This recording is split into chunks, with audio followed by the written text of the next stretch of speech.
Quintessential quintuplets, you did well. You did really well. Like, it was a superb job. I mean, November sales coming sixth place in manga sales really say something. And the way the season ended, the way the anime ended, it makes sense why everything ended the way it ended. I'm happy to have watched it. It is my favorite anime, my favorite harem anime. Yo, I was gonna step on some toes over there. Like, yo, I'm so sorry, Food Wars. Um, it is my favorite harem anime. It is my favorite harem anime, and something that I realized about it is even if I wanted to change something, it wouldn't have changed the outcome. Um,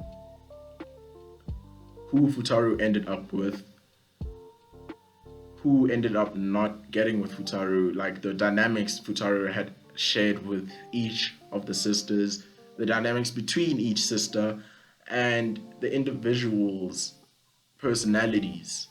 Like, we're able to witness everything in the season and we couldn't really ask for more. I mean, it would have been quite funny to see how everyone would act after the whole marriage and everything, but then that would have been way too obvious and would have been quite unnecessary. But that's just me and what I would have wanted to see. Um, but yeah, this season. Let me actually speak about what happened this season. In terms of dynamics, like I mentioned earlier, Futaru's dynamic with each of the sisters was very, very distinct. It had different qualities that you can't really pin with the other. Like, you have Ichika and Futaru, which was probably one of my favorite dynamics in the whole series until season 2 came along. At first, you saw them as, okay, they both the adult types, they both get along because they're very mature. Ichika knew what Futaru was thinking most of the time and always teased him about it. That dynamic between the two was probably one of my favorite because of the teasing, because of the fact that we know that Ichika has feelings for her, for Futaru. But then at the same time, she acts as the oldest sister, so then she wanted to sacrifice her love for Futaru for her sisters to get the chance to actually express their love for him. And it was actually refreshing to see, especially in this season, to see the type of sacrifice that Ichika had to go through to be able to become a bit of the villain for half of the season. And it was really a twist that I didn't expect, but it was something that I do not regret seeing. You see the dynamic between Futaru and Itsuki not really changing all that much, but Itsuki's love for Futaru is different from the other sisters. She loves Futaru because of the fact that she it's not that she's inspired by Futaru, but she wants to work as hard as Futaru. She wants to be able to make it, not make it in life, but she wants to be able to walk in her mother's footsteps. But the way Futaru's been walking in his own footsteps, if that makes sense. She's been trying to find her way, find the meaning of her life, what she wants to do later, what the meaning of her life is, and Futaru was able to help her, and I feel like that love is justified. You also get to see Nino and Futaru's relationship, which, if anything, was not one of the biggest upsets of the series. I'll mention that now. It was one of the most interesting ones because they usually butted heads. Nino expressed her hatred towards Futaru for a majority of the series. She never liked him because she didn't like the fact that he was invading the family, breaking the family apart, changing the family. A lot of the qualities that we actually saw from the sister's father. You know what I mean? He actually had that whole Azami Nakiri vibe. I liked how they actually played him out. The way he reminded me of Azami Nakiri and everything. But it was a good thing that we were able to see something like Nino start to open herself up. Like, Futaro was able to break down their walls, and it actually all happened because of chaos, because of the family breaking up. Nino was able to see Futaro in a different way, from being just the tutor, just that guy who my sisters like, just that guy who's breaking my family apart. Because now that the whole family thing was out of the picture, she was able to focus on herself and her love. And once Futaro was able to tell her the truth about the identity of that crush that she had, which was also funny since he's a natural blonde, but then his hair turned black and he had to wear a blonde wig. That was like funny to me. But once he was able to tell her the real identity of her crush, that whole obstacle that she had to cross, really turned out to be Futaro all along. The crush that she's always had turned out to be Futaro, because what she realized was Futaro was able to pretend to be someone that she liked so that she wouldn't have a broken heart about the fact that her crush doesn't exist. He could have literally have said, hey, I was that person the whole time. He doesn't exist. He does not exist. You know what I mean?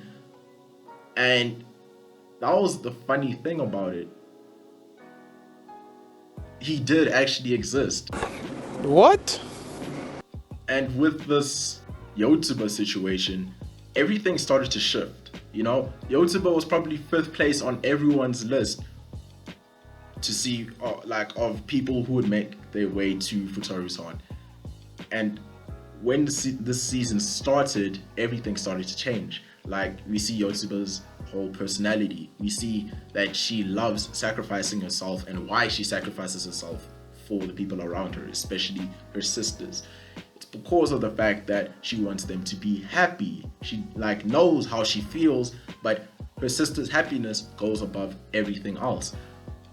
We also see that her sisters and Futaro, were prepared to make sure that Yotsuba was able to write tests, able to pass in her academics, so that she wouldn't have to feel like a hindrance towards the sisters. And that's what she actually felt for most of the series, because her sisters were able to sacrifice,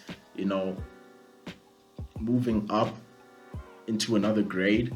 They all repeated together because of Yotsuba, and Yotsuba thought that she owed her sisters so much more and was repaying them by sacrificing her love for Futaro, her first love, his first love, in fact, because of the fact that her sisters always sacrificed themselves for her. And that whole dynamic that she had, being the selfless sister she is, because of how selfless the sisters are with each other, was very, very heartwarming, and it made sense why Yotsuba was the person she was and why she was.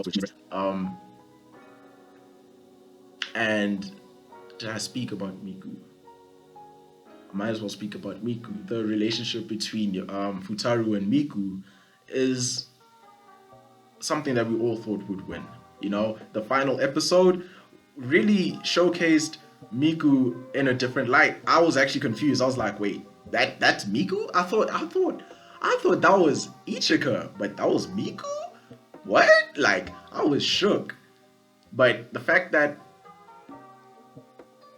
Miku was so bold at the end really tied the whole story in nicely. It showed us that she was able to be herself around Futaro, but then she created a big upset. Although Yotsuba, in my opinion, was the biggest upset in the whole story, Miku sacrificed her love for Futaro, for her sisters.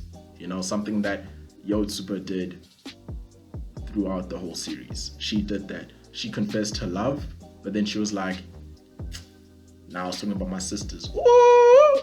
And then this man was all embarrassed and stuff, but then we knew where her love really was. He was confused about it this entire time. The sisters knew, but then she didn't mind, because it's like, my sister's love is more important than the love of a man.